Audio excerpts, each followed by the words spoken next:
ni wallahi ba wanda ne ma alƙawari, kuma idan da wanda na buɗe baki na gaya masa cewa ni zan ba da kayi akan wannan kokowa ya fito, kuma ina nan ya zo mu haɗu da shi ya tabbatar min da wannan, ko ya fito ya tabbatar ma duniya da wannan. Baba Adayi ya zo ya kira ni ya haɗa ni da wani wanda wallahi ni dai akan magana.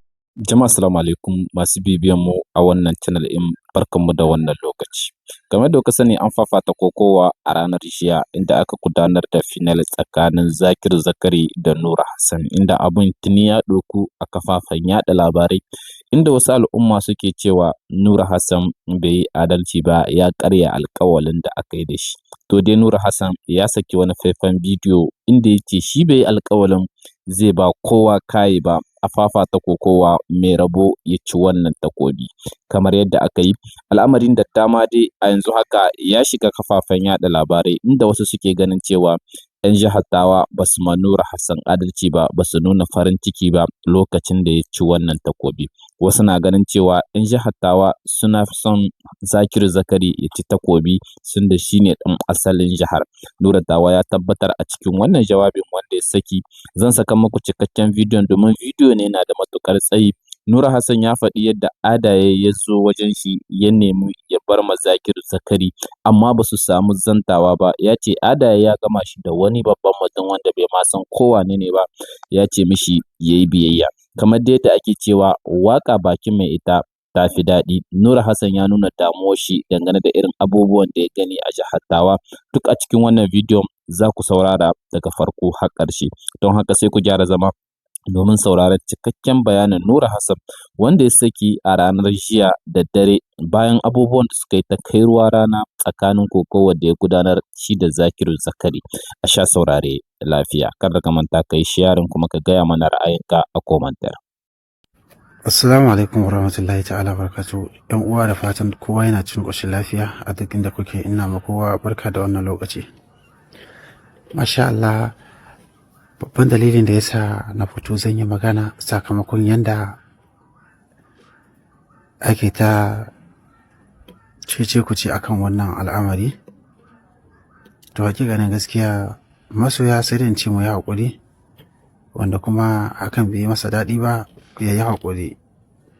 Ni abinda na sani wannan ƙadarar Allah ce, kuma abinda Allah ya riga ƙadararsa ba wanda ya hana shi insha Allah. Magana suka biyo baya akan ganin cewa an yi magana akan zan ba da kai. Ina son wanda ya ji bakina na fito na faɗi zan ba da kai ya fito ya yi magana, duniya ta zama shaida. Wanda na ce ma ni na ba da kayi, zan ba da kayi akan wannan, domin masu kira na saba alƙawari na yi menene, ni wallahi ba wanda ne ma alƙawari, kuma idan da wanda na buɗe baki na gaya masa cewa ni zan ba da kayi akan wannan kokowa ya fito, kuma ina nan ya zo mu haɗu da shi ya tabbatar min da wannan, ko ya fito ya tabbatar ma duniya da wannan. Baba Adayi ya zo ya kira ni ya haɗa ni da wani wanda wallahi ni dai akan maganarsa dai yana kwatanta min, kuma har yana nuna min ya san duka mahaifata, amma wallahi ban da tabbacin shi wane ne. Haka dai na ce mishi na gane shi menene yake gudana, yake ce min buƙatar sa in yi biyayya. Na ce insha Allahu ba matsala. Na so Baba Adayi ya nuna min cewa ga abin da suke buƙata. Yana cikin maganan aka kira ne, na je na dawo, ko da na dawo mutane sun kable wajen, kuma wanda suke nan shaida ne. Na ce masa to a wannan babu wani daman doguwar magana, zan je in yi wanka. Wallahi tallahi Allah shaida na ne akan wannan, akan haka muka tashi da shi. Abin da sani wannan abu ne wanda ya kamata a ce mun zauna da dukkanin waɗanda ya kamata. Zakiru har muka je fili ba wata magana da muka yi da shi, bale a ce ko gwamna ko ɗaya daga cikin sarakunan mu ko dai mutanen da ya kamata. Sannan shi Baba Adayi idan a ce za a tuna baya kuma akan adalci, ko da muka yi a garin Niamey muka rage mu biyu, ya zo ya ɗauki wannan alƙawali, ko in ce suka ɗauki wannan alƙawali a matsayin cewa idan har Allah ya sake bani wata damar kamar haka, ko a gaban waye ne ne za a bar ma. A haka na jure maganganun 'yan uwa da abokan arziki da masoya, na haƙura na barwa Bello Ila wannan kofi akan alƙawalin da suke mun, duk da ban ji daɗi ba ne, na haƙuri da wannan. Sanin kaina ne, shi lamari na rayuwa fa dukkanin abin da mutum za ka yi ka sa kai shi tsakani da Allah, domin shi ne ribarka kuma shi ne nasarar rayuwarka. Alhamdulillahi, dukkan abin da mutane suke faɗa na san cewa lallai duk yanda za a yi, wasu ba za su so haka ba za su ji daɗin haka ba. To ina mai ba da haƙuri a dukkanin al'umma wanda zai fahimci gaskiya ya fahimci gaskiya, wanda kuma ya tsaya a kan san kansa, duka Allah ya fi mu, kuma Allah shine ya san makoman mu. Kuma alhamdulillahi na yi faɗi tashi tsawancin shekaru kusan 10 akan neman biyan bukata na wannan, sai in ce alhamdulillahi Allah ya kama wannan lokaci. Akan harakan kokowa, idan har za a duba kuma za a yi lissafi irin yanda na ba da rayuwata akan jihar ta, ban taɓa tunanin haka ba a rayuwar nan. Ya kamata a tuna wannan. Na baro mahaifata na zo, babu irin ƙalubalen da ban fuskanta ba, wannan ba sai na yi dogon bayani ba. Ba irin wulaƙancin da ban gani ba a nan cikin jihar Matatawa. Amma ina bugun gaba da cewa Allah ya ba ɗan adam dama ya yi rayuwa ko da wata ƙasa ne, ba wai wata jiha ba. Kowace ƙasa ne ka je kai rayuwa ka cikin ‘yanci, ba wai ka baro jiha ka zo wata jiha ba. Na ga walaƙanci, na ga abubuwa ga su suna bayyana ma, duniya na gani irin yanda ake nuna min rashin gata, amma ni ban damu ba. Gatar Allah nake so, kuma alhamdulillahi Allah ya mun gata. A yau wallahi a yanzu nan a ce na bar duniyan nan, alhamdulillahi na gode wa Allah, domin wannan bukata ce wadda ina kwana da ita, ina tashi da ita a cikin rayuwana tunda na tsinci kaina a cikin 'yan kokowa. Ina da wannan buri. Ya kamata mu yi dogon lissafi akan harkar rayuwar nan mana.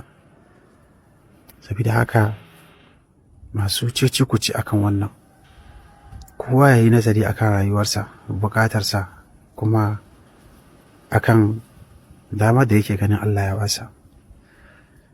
Hakikanin gaskiya, na jima da jin wannan a jikina da kuma ganin alamun wannan, cewa Allah na iya biya min bukatata, kuma dukkan wanda zai yi magana akan wannan ya ga wannan, kuma duk binciken da za a yi da kuma maganganun da ake yi, nasara ta ce, nasara ta ce. To in ba bakin ciki ba, me yasa za a yi tunanin haka? To na san hakan ba zai kare ba a wannan rayuwar. Saboda haka ina mai bada haƙuri, wanda ma bai ji daɗin wannan ba, da Allah shi ya haƙuri, wanda ya ji daɗi kuma Allah ya saka da alkhairi, Allah ya saka da alkhairi. Ina ma dukkanin jama'a fatan alkhairi, kuma Allah ya sa mu gama lafiya. Ina neman afuwa ga wanda yake gani na a matsayin mai kuskure akan wannan, amma fa duk Allah za mu koma, duk Allah za mu koma. Dukkanin abin da mutum ya yi shine za ya gani. Saboda haka masu maganganu akan cewa wai na saba alƙawari, ina son dan girman Allah wanda ya ji a bakina na ce ni na aminta zan ba wani kayi a kokon nan, ko wane ne ya fito ya magana, in ji shaidarsa.